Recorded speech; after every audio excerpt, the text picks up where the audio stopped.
What's a good word, Jets fans? It's your boy DKB here. I wanted to dive around some of the latest news for the head coach position for the New York Jets. Aaron Glenn, Detroit Lions defensive coordinator, it's really starting to feel like he's becoming a front runner for this position. And I say that due to a number of things, but mostly on the basis of a lot of the news and leaks that we're getting from details surrounding his interview in 2021, as well as just recent news surrounding his upcoming head coach candidacy that you assume is going to take place, right? I wouldn't put him in the Ben Johnson camp of being a guy that's comfortable just staying in Detroit because it's a good setup at this time. Especially being a DC, you really need to kind of jump on some of these opportunities. But when you take a look at some of the comments made by Aaron Glenn and that have been put into the limelight recently, 2021, when he interviewed, he considered this job a dream job for him. And then you also have Rich Cimini recently on his Flight Deck podcast that referenced this being a highly coveted or highly interested job by him, although he hasn't talked to him in quite some time. Even if you want to put that, maybe let's say 2022, right, a year after he didn't land the head coach job here. Still, I think that speaks volumes because since 2021, when we hired Robert Saleh to now, there hasn't been a ton of success whatsoever, right? If anything, he knows more of the turmoil and the drama going on around the New York Jets than anything successful outside of the high level. You guys built an elite defense and you have a plus special teams unit, potentially, right? And then you throw in the stars like Garrett Wilson and stuff. But that's kind of where it starts for me. For one, for him to reference this being a dream job, again, going into 2021, we're coming off of that Adam Gase era. We haven't drafted Garrett Wilson, Breece Hall yet, Sauce Gardner, Jermaine. We potentially have some guys on the roster that you can fall in love with or that you feel really good about. But wholesalely, this is a team that, again, complete rebuild, right? That was kind of the expectation there. There was nothing really in the large scheme of things, there's nothing that you would have really looked at. I would say the interviews during the 2021 time compared to now were even worse off, right? Because at least now we can say we have core pieces, we have most of an offensive line in place, we still have strong elements of a top defense that can be built up. There was tons more question marks going into 2021. So if anything, I would imagine this is still a dream job. And if he still does end up being highly interested, it's still, in my opinion, a very strong job for somebody that's highly motivated to come in and figure out the nuts and bolts of what can work. And what better than a former player that's played in the market?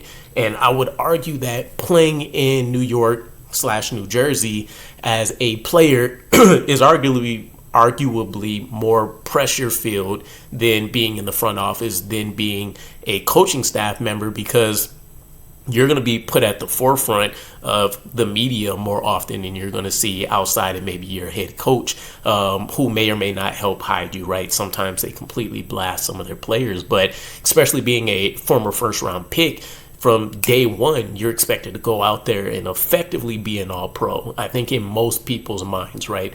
With him being the 12th pick, even more so, right? Just outside of top 10. So I really, really like this guy. I know if we're considered front runners, right, in my mind, I know the Saints are really a contending team with his history with them as well. But I'm hoping, I can't remember his name, Izzo, whoever the interim head coach is right now that they promoted from special teams. I'm hearing some good buzz about him, so hopefully they make him an internal hire and Aaron Glenn is more likely to land with the Jets. The biggest question mark, and I heard Rich Cimini really call this out as well, and you guys have commented this in the same manner, is really if you do go Aaron Glenn. Matter of fact, if you really go anybody with a defensive specialty, what does the offense look like, right? And I think this is the number one question, and it impacts so many things. It's going to impact, do we want to draft the quarterback in the first round? It's going to impact, what can we do with Aaron Rodgers if he doesn't end up retiring, or if we still need to make those decisions after hiring. It's going to impact what happens with Jordan Travis, and maybe most underratedly, it's going to impact potential trade requests from Garrett Wilson and Breece Hall, in my opinion. If he can't fall in love with who the head coach is, and he can't stand behind whoever the offensive coordinator that's selected is, it's really not going to matter, right? You're probably looking at more turnover than you expect on the offensive side. Would we...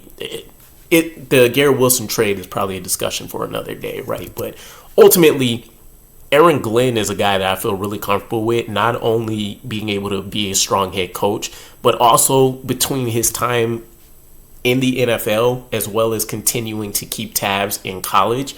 I think you can find a strong candidate, if not maybe a surprising riser, that can fill in that OC spot and give us some strong production.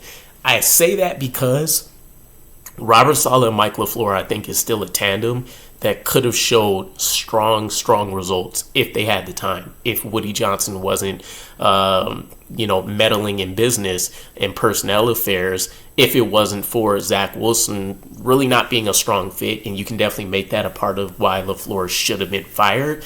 But still, the fact that you can make your offense work with a Mike White, you can make it work. Trying to remember the other quarterbacks off the top of my head that we had. Josh Johnson, I want to say Joe Flacco maybe around that time, but you can make your offense look like a top-tier unit with any other quarterback other than Zach Wilson, I think is huge. And plus, we can't forget that there was the whole drama around if Zach Wilson was a quarterback that most of the team wanted, or if that was spearheaded by some other stuff. And you can throw the conspiracies about, JetBlue, who I think Zach Wilson's father owns, or something along those lines, in the connection to Woody. Nonetheless, this isn't the video for that. But I just say that to say that we could see another strong pairing with Aaron Glenn and somebody of a likeness, right, compared to LaFleur. So let me know what you guys think. Ultimately, I'm trying to sway you guys if I can, piece by piece. But also let me know if there's any other head coach candidates that you guys would like to see. I know I just got into Liam Cohen. That was really fun. I'm sure there's still plenty of other names on the radar that I haven't looked at, haven't thought about just yet. But let me know what you guys think about the whole situation, and I'll catch you again. Peace.